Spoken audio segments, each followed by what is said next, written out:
ৰাতিপুৱা শুই উঠি চাহ একাপ নোখোৱালৈকে মোৰ যেন দিনটো আৰম্ভ নহয়ে। মই মানে টোপনিয়াই থাকোঁ গম পায়নে। আৰু এই লং ডালচেনি পেকেটবোৰত ডালচেনিহে বেছি থাকে, ইলাইচিটো নাথাকেই। আৰু এইফালে মই বনাইছোঁ ৰুটিত অকণমান মানে আটাত পানীটো অলপ বেছি হ'ল, তেনেকেই মিলাই কিনি বনালোঁ। আৰু এটা খুব দৰকাৰী কথা কওঁ দেই, মানে মোৰ মনৰ ভাৱ আৰু এই কিছুমান মানুহে, মাইকী মানুহবোৰে বিশেষকৈ আনৰ কথা পাতি থাকে যে ইমান সময় ওলাই তেওঁলোকৰ ওচৰত। আমাৰ হাততচোন সময়ে নাই, দিনটোত অকণমান জিৰাবলৈও সময় নাপাওঁ। ভাতো খাওঁ খৰখেদাকৈ, আকৌ নামাজো পঢ়োঁ খৰখেদাকৈ, মানে চব কামত দৌৰাদৌৰিতে থাকোঁ এনি টাইম। ইমান বেছি সময় নাথাকে।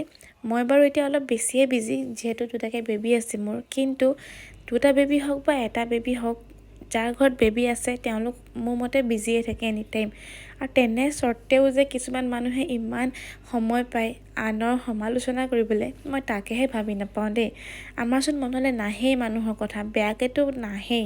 যদিও আহে ভালকৈহে আহে, বা সদায় মানুহক দুৱাহে দিওঁ, বা ভালটোহে পাতোঁ, ভালটোহে চিন্তা কৰোঁ।